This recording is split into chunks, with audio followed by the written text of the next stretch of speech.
صل علی محمد وآل محمد اللہم صل علی محمد وآل محمد۔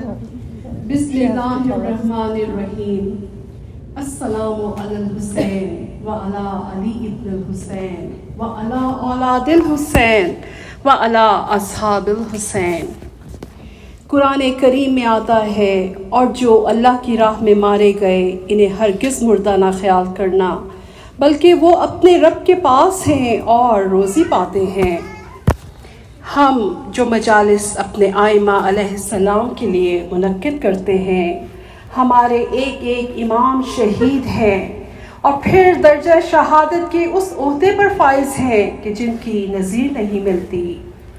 آج بھی ہم اپنے چوتھے امام زین العابدین علیہ السلام بیمار کربلا اسیر شام کے سلسلے میں بات کریں گے۔ کہا جاتا ہے کہ حضرت آدم علیہ السلام، حضرت یعقوب علیہ السلام، بی بی فاطمہ الزہرا سلام اللہ علیہا کے بعد امام زین العابدین علیہ السلام ہیں، جنہوں نے بے حد گریہ کیا، جنہوں نے بے حد بکا کی۔ جہاں امام زین العابدین علیہ السلام کا نام آتا ہے، وہاں بی بی زینب سلام اللہ علیہا کا بھی نام آتا ہے۔ یہ دونوں دین کی بقا میں ریڑھ کی ہڈی کی حیثیت رکھتے ہیں۔ بی بی زینب علیہ السلام کا ہم پر احسان ہے کہ جس طرح انہوں نے امام کی حفاظت کی۔ گو کہ مولا حسین علیہ السلام کا کہنا بھی تھا، لیکن وہ خود بھی جانتی تھیں کہ امامت ان سے ہی آگے چلے گی۔ بی بی فاطمہ الزہرا سلام اللہ علیہا نے مولا علی کی ولایت و امامت کا دفاع کیا۔ اب ان کے بعد دوسری مجاہدہ بی بی زینب سلام اللہ علیہا تھیں۔ ہم پر فرض ہے کہ ہم ان بیویوں کے آئمہ علیہ السلام کے مشن کو آگے بڑھائیں، ان مجالس کو منعقد کریں، ان کی یاد اور اقوال پر بار بار غور کریں۔ مجالس چاہے گھر کے کچھ افراد ہی ہوں، منعقد کریں۔ پھر امام رضا علیہ السلام نے فرمایا، یبن شبیب، جب تمہیں دنیا کی پریشانیاں ستانے لگیں اور کوئی حل نظر نہ آئے تو میرے جد حسین علیہ السلام کی مجلس کر لینا۔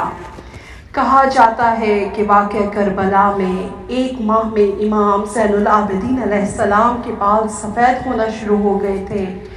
امام بہت گریہ کیا کرتے تھے اور انہوں نے شادیوں پر جانا بھی ترک کر دیا تھا، مگر جب شہاب الدین زہری نے کہا کہ وہ شادی میں آئیں اور وہ مولا حسین علیہ السلام کی مجلس کروائیں گے تو مولا نے قبول کر لیا۔ امام جب مجلس میں تشریف لے گئے اور اختتام مجلس ہوئی تو بہت پیچھے پائے گئے۔ جب وجہ پوچھی تو فرمایا کہ میرے جد رسول خدا اور دادی زہرا مجلس میں تشریف لائے تھے۔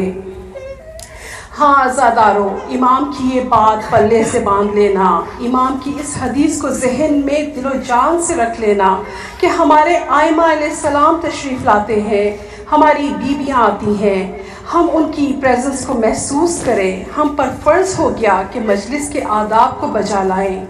یاد رکھیے، پریزنس ان کی وہی محسوس کر سکتے ہیں جو مولا کے غم میں حقیقی معنوں میں شریک ہوں اور ان کے مقصد کو آگے بڑھانا چاہیں، اپنے بچوں کی تربیت اس رستے پر کرنے کی کوششوں میں مصروف ہوں۔ اصل میں دل و جان سے جو ان سے محبت کریں گے، اپنے کردار کو اس سانچے میں ڈالیں گے، اور کردار عمل کے بغیر ممکن نہیں، تو وہی ان کی پریزنس کو محسوس کر سکیں گے۔ اب آخر میں امام علیہ السلام کی وصیت پر غور کرتے ہیں جو انہوں نے امام محمد باقر علیہ السلام کو فرمائی۔ کہا، میرے شیعوں کو یہ پیغام دینا کہ 4 طرح کے لوگوں سے بچیں، فاسق سے، بخیل سے، جھوٹے سے اور قطع رحمی کرنے والے سے۔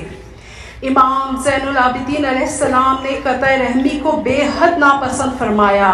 یہ ہمارے مولا، ہمارے چوتھے امام کا حکم ہے کہ جن سے رابطہ توڑا دور رہے، رشتے توڑے اور جھوٹوں کو منا لیں۔